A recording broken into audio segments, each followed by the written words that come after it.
Ouve uma palavra de vida com o pastor Érico Rodolfo Bussinger.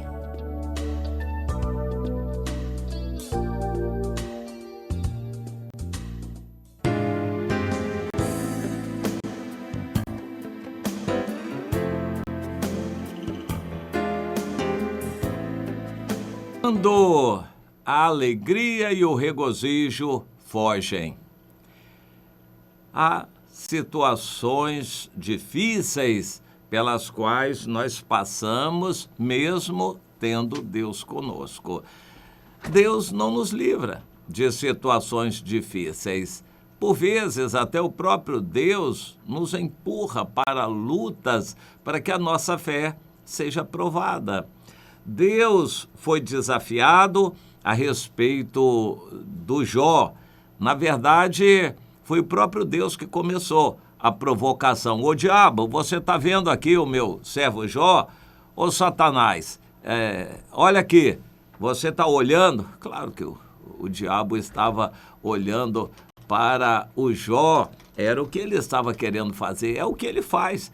Examinar e vigiar, fiscalizar a vida das pessoas que são de Deus para se levantar contra elas. Aí o diabo desafiou Deus. Pois é, também pudera. O Senhor enche o Jó de bens e prosperidade, riquezas, e ele é fiel porque o Senhor abençoa. Deus diz, não, eu abençoo porque ele é fiel. Esse dilema ou essa dicotomia vão continuar durante toda a nossa vida. Quando um trabalho não vai bem, está fracassado, a culpa é material ou espiritual? O trabalho fracassou por falta de dinheiro ou a falta de dinheiro é consequência da falta de espiritualidade?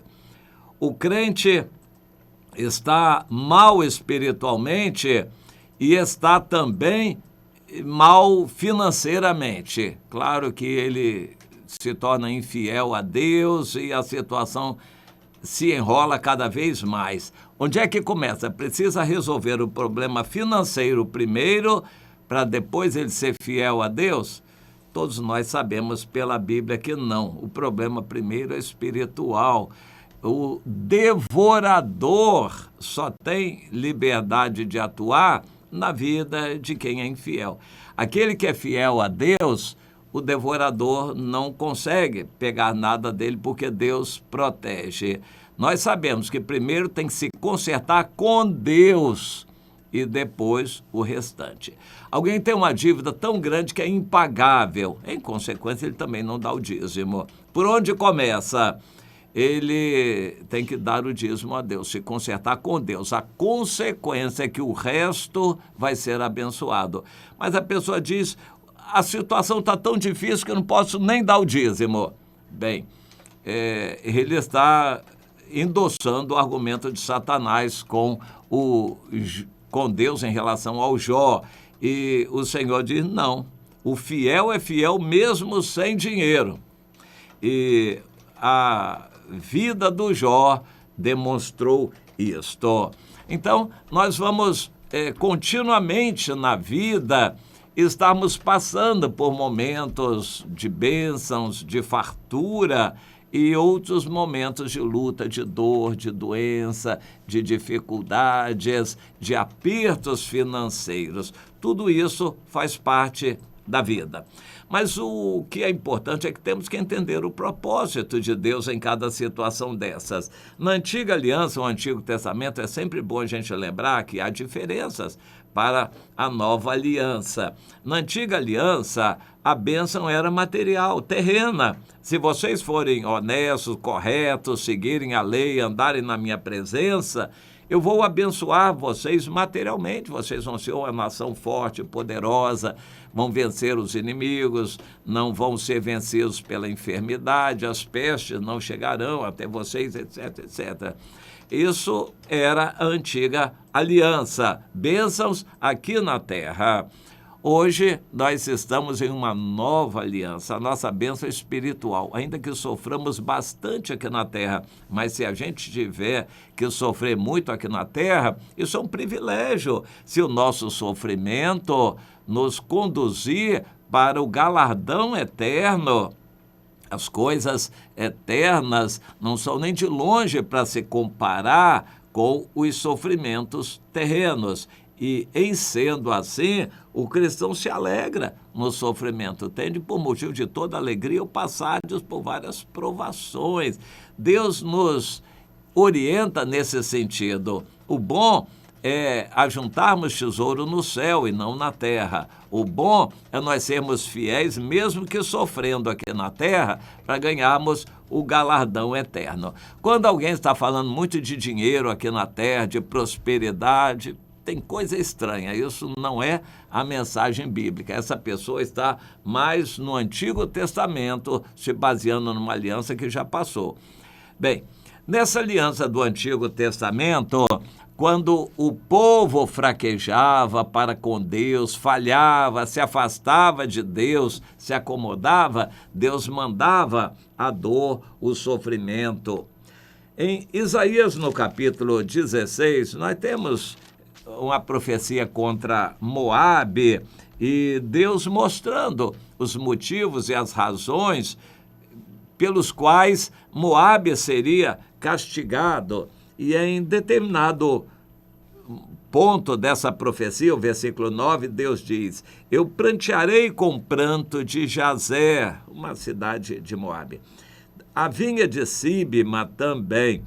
Regar-te-ei com as minhas lágrimas, ó Esbom, ó Eleale, pois sobre os teus frutos de verão e sobre a tua vindima já caiu o eia dos inimigos como o de pisadores.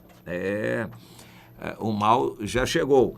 Fugiu a alegria e o regozijo do pomar. O pomar é onde tem as árvores frutíferas e onde nós vamos colher frutas. Alegria para qualquer pessoa é ir ao pomar e ver uma fartura de frutas e ter muito o que colher. Mas quando a alegria e o regozijo fogem, é que já não há fruta no pomar. Nas vinhas já não se canta, ou seja, a uva bichada, murcha, pouca, estragada, e nem há júbilo algum. Então, não conseguem colher a uva, não vai ter vinho. As frutas do pomar estão falhas, a pessoa não acha mais frutas, a alegria vai embora. Já não se pisarão as uvas nos lagares. E o Senhor diz: eu é que fiz cessar o eia dos pisadores. Eu acredito, eu nunca vi pessoalmente, mas pelas descrições, o lagar era um tanque redondo onde se jogavam as uvas e as pessoas pisavam. Botava ali um monte de gente pisando uvas ali para amassar. E aquilo devia ser feito num ambiente festivo, de brincadeira, a pessoa gritando, eia, eia, e pisa para cá e pisa para lá e tal. Devia ser um ambiente assim alegre, pisar uvas no lagar. Depois a uva bem amassada era levada para fermentar e fazer o mosto e o vinho, que tanto alegravam aquelas pessoas daquela região no passado. Mas o Senhor diz, já não vai mais haver uva, e a mão pesada de Deus, o castigo do Senhor, vai fazer com que as frutas também não produzam, o pomar não produza frutos. Então, fugiu a alegria e o regozijo. Deus quer que nós entendamos o que significa isto. Tem um significado espiritual na vida de cristãos hoje. Quando a pessoa está mal espiritualmente, Deus, como um pai, castiga para que a pessoa se arrependa e se volte para o Senhor. Deus tem falado que estamos nessa época no Brasil. Não é época de alegrias e de grandes regozijos, é época de dor, de sofrimento, de perseguições e todo tipo de provações para o povo de Deus. Deus está querendo forçar, levar o seu povo à oração. E não tendo outra maneira, é isso que vai acontecer no Brasil. Deus está apertando gradativamente, vai apertar mais ainda, até que o seu povo que se chama pelo seu nome, entenda, comece a buscar o Senhor, se humilhar, se quebrantar e se converter dos maus caminhos, para então começar a orar pela nação e Deus possa atender. E esta é a palavra, portanto, a alegria e o regozijo estão sumindo. Momentos de alegria vão sumir do povo de Deus no Brasil. É hora de irmos para os joelhos e orarmos ao Senhor. Deus está fazendo e vai continuar a fazer tudo isto acontecer no Brasil. Finalidade é que o seu povo que se chama pelo seu nome se volte para ele, ore e, por fim, Deus possa fazer um milagre na nação. Mas, por enquanto, é fugir a alegria e o regozijo para que o povo de Deus comece a buscar mais a face dele.